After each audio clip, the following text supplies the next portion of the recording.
variété de maïs plus résistante à la sécheresse et plus rentable pour nourrir la population ivoirienne et conquérir les marchés. La contraception fait polémique en Côte d'Ivoire. Quel est l'état des lieux 23 ans après son entrée dans le quotidien des Ivoiriens? Et puis l'heure est au dépouillement des bulletins de vote en Guinée-Conakry après les législatives de samedi. Madame, Monsieur, bonjour, bienvenue dans le 12h30. Une nouvelle variété de maïs en expérimentation. Cette variété résiste à la sécheresse et est 2 fois plus rentable. Une trouvaille qui va révolutionner le secteur agricole en Côte d'Ivoire. Cela a été possible grâce au programme de productivité agricole en Afrique de l'Ouest. Thomas Guessambi nous en dit plus.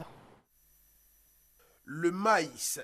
Cette céréale à tige droite fait partie des 7 spéculations retenues par le programme de productivité agricole en Afrique de l'Ouest, OAP. Pour la génération et la diffusion de nouvelles technologies agricoles, défi majeur de ce programme, Ouattara Seydou fait partie des exploitants agricoles choisis à cet effet. À Foro-Foro, dans le département de Katiola, ce sexagénaire expérimente à nouveau sur cette parcelle de 3 hectares une nouvelle variété de maïs appelée GRMP 18. Pour le faire, il a dû détruire une partie de sa plantation d'Anarcade.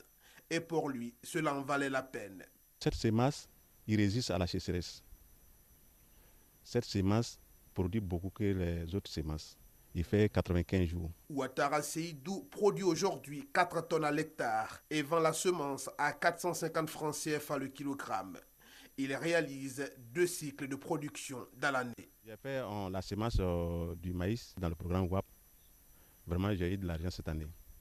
Je viens de finir ma 2e villa. En plus d'être la matière première industrielle pour la fabrication d'alcool, un intrant dans l'industrie du tabac, un aliment pour l'homme, le maïs constitue aussi la nourriture de la volaille et du porc. C'est donc une céréale très sollicitée qui attend aujourd'hui éventuel exploitant. Il est désormais possible d'avoir de l'eau potable dans le village d'Adjan, dans la commune de Bingéville. Ce défi vient d'être relevé par le Rotary Club d'Abidjan-Biétry. En tout cas, les membres de ce club service viennent de mettre fin au cauchemar des habitants de ce village en leur offrant une pompe hydraulique. On en parle avec Hamza Diaby. Adjan, village de la sous-préfecture de Bingerville, situé en bordure d'eau, vivait une triste réalité. Manque d'eau potable. Dans notre village, on n'a pas l'eau, c'est ça, je suis venu prendre l'eau depuis pour aller faire ma préparation. Après la panne de la dernière pompe installée en 1990, les habitants du village avaient jusque-là recours au puits. Aujourd'hui, avec l'aide du Rotary Club Abidjan-Biétry, en partenariat avec le club du Havre-la-Grâce, le village redécouvre les vertus de l'eau potable. Coût de l'ouvrage, 3 millions de francs CFA. Nous avons organisé en novembre 2012 un concert. Et les bénéfices pour partie étaient pour l'amélioration de la prise en charge des prématurés à l'hôpital du Havre et pour l'autre partie pour la pompe à eau dans le village d'Adjan. Le chef du village n'a pas eu assez de mots à l'occasion pour qualifier l'action humanitaire. Aujourd'hui, c'est une grande joie qui anime tout le village. Le soir, quand toutes ces femmes seront à la source pour puiser cette eau, elles seront contentes et elles prieront pour le Rotary Club. Plaçant son mandat sous le thème de la protection de la mère et de l'enfant, pour le président du Rotary Club Abidjan-Biétry, aucun défi n'est à écarter. Pour la santé de la mère et de l'enfant, ça veut dire des enfants qui sont là, les femmes qui sont là, puissent avoir de l'eau, ne plus aller au marigot et boire vraiment de l'eau saine et potable. N'ayant pas accès à l'eau potable, plusieurs personnes souffrent encore dans le monde des maladies liées à l'eau. Avec cette pompe hydraulique, la population d'Adjan tourne une nouvelle page. C'était un reportage de Thomas Guessambi. Limiter les comportements à risque, éviter les grossesses non désirées, c'est ce à quoi servent les méthodes contraceptives. Ce qui n'est pas du goût de tous, surtout des religieux. Pourquoi? La réponse avec Laetitia Manglé dans le dossier du dimanche.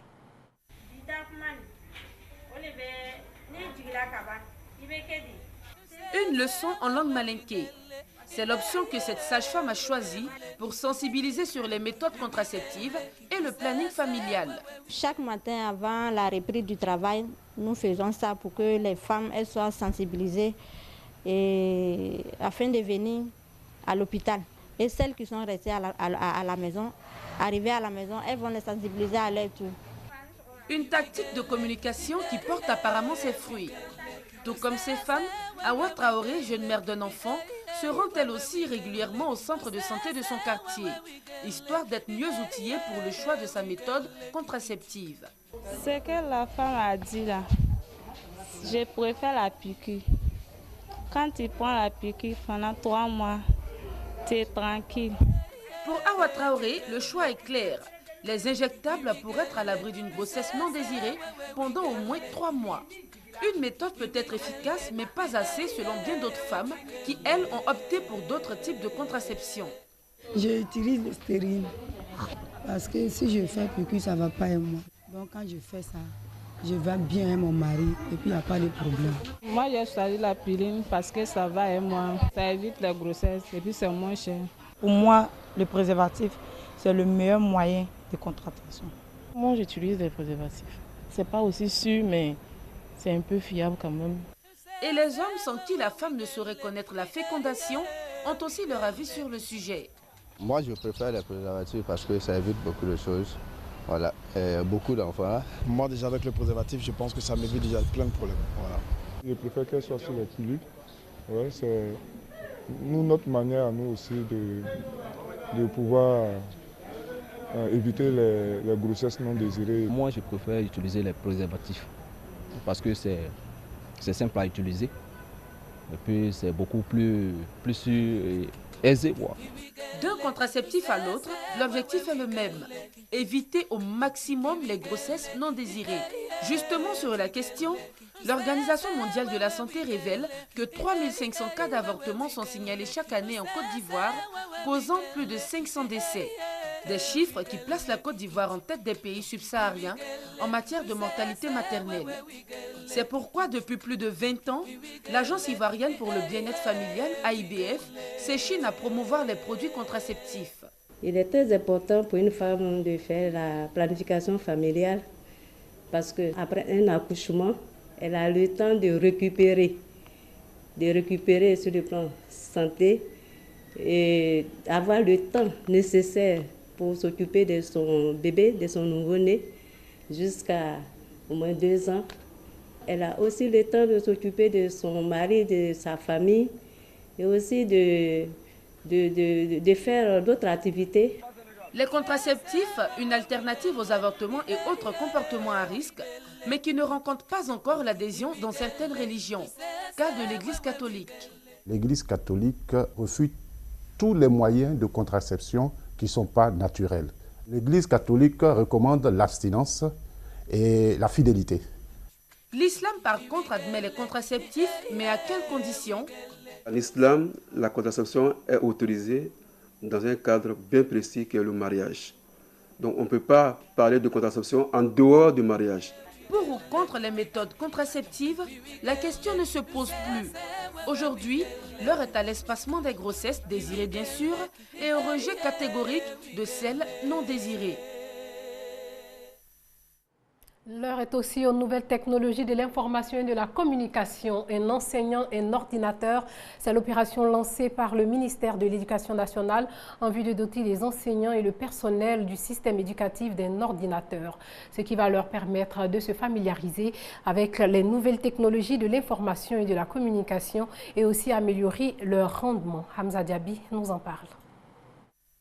Amoin Inès est institutrice à l'inspection primaire de Wolé et elle vient d'acquérir son premier ordinateur. Elle fait partie des premiers bénéficiaires du projet Un enseignant, un ordinateur, initié par le ministère de l'Éducation nationale et de l'enseignement technique. Cet outil, selon elle, viendra l'aider à assurer son rôle d'éducatrice. Je tenais à sortir de l'analphabétisme en milieu scolaire et surtout étant éducative.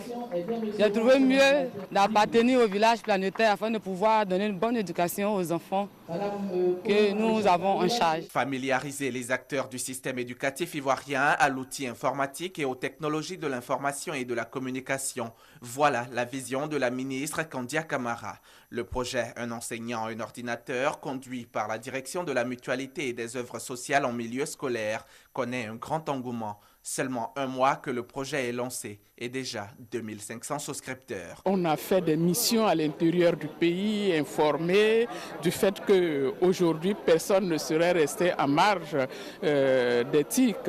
Donc, toutes ces missions ont porté leurs fruits et du fait même de la volonté de Madame le ministre de l'Éducation nationale à introduire les TIC au niveau du programme de l'enseignement, tout le monde est obligé de se mettre à la page. L'introduction des TIC dans le milieu de l'éducation est dans sa phase active, un moyen sans doute d'atteindre l'excellence à l'école.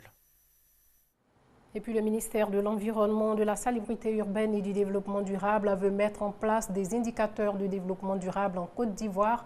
Objectif, corriger les dysfonctionnements et observer de façon objective les avancées de ce système. Hamza Diaby encore une fois.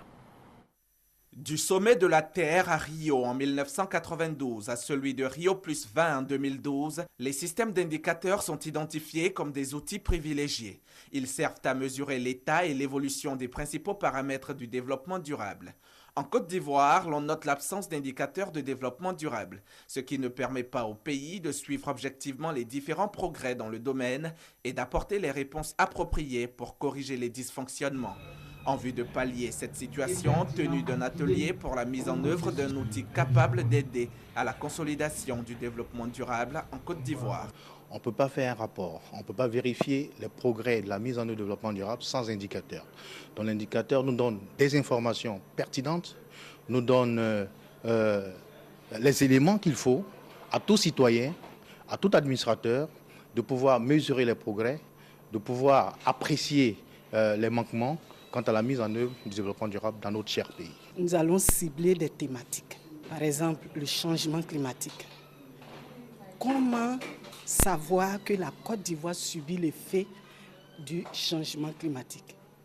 Ce sont ces informations-là, à travers par exemple le taux d'augmentation du CO2, qui est un indicateur pour mesurer le changement climatique en Côte d'Ivoire. Entre autres thématiques, la gestion des ressources en eau, la gestion des ressources animales et halieutiques, l'énergie durable et la croissance, économie inclusive et transformation structurelle abordées par les groupes constitués. Au sortir de cet atelier qui aura duré 2 jours, il a été proposé des indicateurs fiables dans la perspective de la rédaction du rapport sur le développement durable en Côte d'Ivoire. Les Ivoiriens de la diaspora s'organisent pour apporter leur contribution à la construction et au développement de la Côte d'Ivoire. Regroupés au sein de la Fédération des associations de la diaspora ivoirienne, ces personnes entendent tresser le pont entre les pays d'origine et les pays de résidence pour faciliter les échanges économiques. Contribuer de manière significative à transformer l'économie des nations à travers des initiatives fondées sur des objectifs partagés avec le gouvernement et dresser des ponts entre les pays d'origine et de résistance. Voilà l'appel des autorités ivoiriennes lancé à la diaspora. Il est entendu par la FADIV, la Fédération des associations de la diaspora ivoirienne. Depuis quelques années, elle mène le combat pour la reconnaissance des efforts de la diaspora. La FADIV va déjà faire entrer des chefs d'entreprise qui ont au moins 2 entreprises en Côte d'Ivoire qui sont déjà installées. Ce travail-là va continuer à être perpétré, mais la diaspora est au travail. Simplement, la diaspora aujourd'hui recherche en fait des gages de sécurité, des gages que le gouvernement est censé produire. Dans la dynamique de contribuer au développement de la Côte d'Ivoire, la FADIV organise le 11 octobre prochain le lancement du club économique et d'affaires de la diaspora ivoirienne. Dédicace du livre Côte d'Ivoire, le socle humain de la réconciliation et de la reconstruction. L'auteur Emmanuel Yao Ngoran explique que les populations doivent s'engager pour la paix en vue de créer les conditions de la relance économique. On en parle avec Franck Quadio.